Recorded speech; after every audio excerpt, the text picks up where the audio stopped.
L'idée, c'est pas de devenir Martin, que tu vas être conférencier, auteur, coach, etc. C'est pas ça le but du jeu. C'est que tu trouves en toi les ressources nécessaires pour devenir qui tu as envie d'être. Aujourd'hui, on te propose de créer ton avenir sur quelque chose qui te correspond, pas sur quelque chose qui ne te correspond pas. C'est de trouver ton unicité, ton authenticité qui va permettre de te démarquer et de vivre quelque chose qui te correspond. J'étais manager dans une entreprise qui venait d'être rachetée et j'étais en train d'être viré. Donc j'étais au plus bas du plus bas. Je m'appelle Éric Chabot, je suis conférencier sur le thème de la confiance. Ça faisait 25 ans que j'étais manager dans l'entreprise. J'ai occupé des postes de directeur commercial, directeur des opérations. Et c'est Sandrine qui m'a amené voir Martin. Elle m'a dit « ça va te faire du bien, je t'emmène voir ce mec-là ». Et je l'ai accompagné. Mais j'avais aucune idée de là où je mettais les pieds en fait. Et quand j'ai vu sa conférence, après, j'ai compris que c'était exactement ce que je voulais faire. C'est comme, je suis comme ça, la bouche ouverte pendant toute la conférence. C'est Martin qui m'a fait naître en moi l'idée que je pouvais devenir un conférencier, c'était ce jour-là.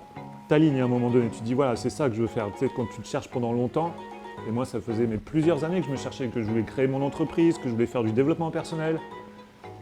Je pensais même faire avocat, alors que j'avais pas fait d'études d'avocat, mais juste, tu vois, pour avoir envie de faire des plaidoiries, pour parler de choses.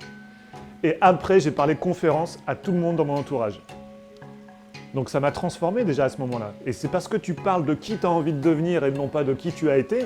Donc je racontais pas ma misère sociale, ma misère professionnelle du gars qui était en train de se faire licencier. Je racontais ce que j'avais envie de devenir. C'était la première conférence que j'ai donnée, payée, rémunérée. Et c'était 2500 € hors taxe, hôtel et déplacement payés pour une première conférence. Je commence à parler de ce contenu-là sur LinkedIn. Et là, c'est comme un signe de l'univers. 2,8 millions de personnes qui voient le post. Et aujourd'hui, je vis grâce à mes conférences. Et je vis très bien. J'ai récupéré mon niveau de salaire que j'avais avant comme dirigeant dans l'entreprise en vendant des conférences. Et je suis qu'au début. Et là, c'était comme, voilà, il est là mon contenu, c'est ça le message que je dois donner. Et je pense qu'il y a des gens qui sont prêts à payer pour venir écouter ce message-là. Ceux qui me connaissent me voient évoluer et voient cette progression, elle est fulgurante. C'est l'idée d'être authentique, d'être soi-même et de lâcher prise devant 600, 700 personnes pour pouvoir délivrer son message et donner du plaisir à donner son message. C'est ça l'autorisation qui m'a donné Martin ce jour-là en fait. Et c'est ce qui m'a donné après envie d'adhérer à l'Académie Zéro Limite et puis d'apprendre de ses enseignements pour devenir le conférencier que je suis aujourd'hui, moins de 3 ans après.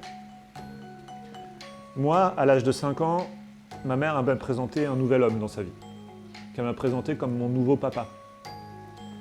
Et quand elle m'a dit ça, elle avait l'air heureuse quand elle m'a présenté cet homme-là. Et en fait, ce qu'elle ne savait pas encore, c'est que cet homme, il va se révéler violent. Donc j'ai grandi dans une éducation violente, mais la violence, on arrive à l'accepter. Mais le côté humiliant de se faire traiter de bon à rien,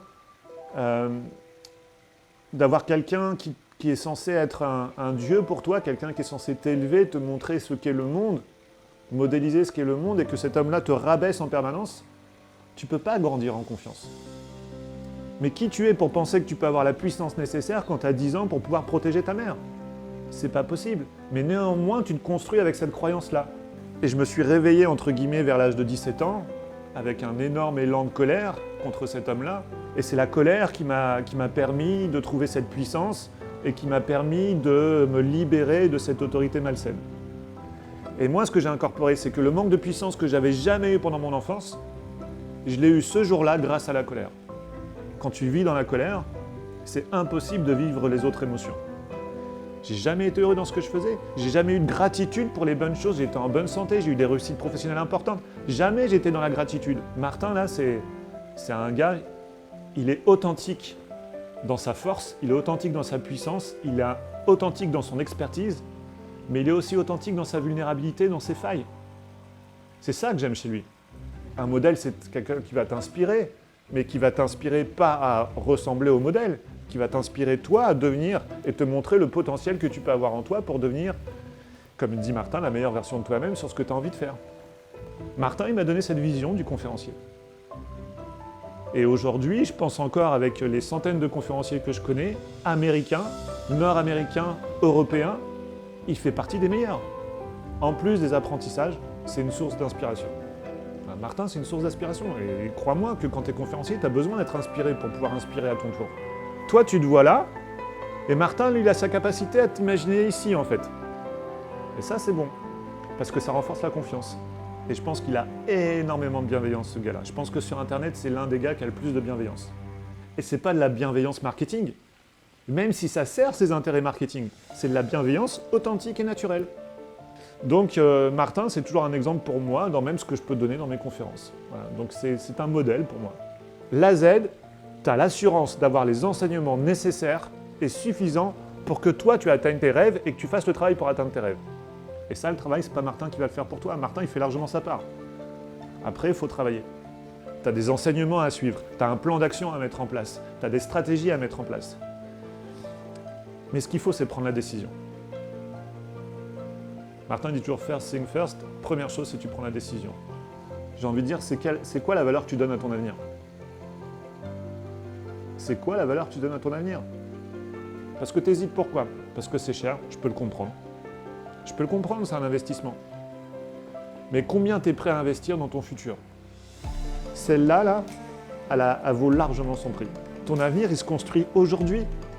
Tu sais, entre le moment où tu prends la décision de changer de vie et le moment où tu vas trouver un client, c'est pas un plat que tu vas mettre au micro-ondes qu'en 2 minutes, tous tes clients ils vont arriver et vont dire « Ah, Eric Chabot, vous attendez, ça fait 10 ans qu'on attendait que vous sortiez une conférence. » C'est pas comme ça que ça marche. Si aujourd'hui tu fais cette dépense pour la Z, mais que dans 3 ans tu es à l'endroit où je suis aujourd'hui, j'étais dans l'entreprise, en train de me faire virer, j'avais aucune idée de ce que je pouvais faire, ce que je pouvais dire, ce que je pouvais donner, de comment j'allais gagner ma vie. 2 ans et demi après ou 3 ans, le temps que les choses se mettent en place, je vis de mon métier, je vis de ma passion et je ne changerai pour rien au monde.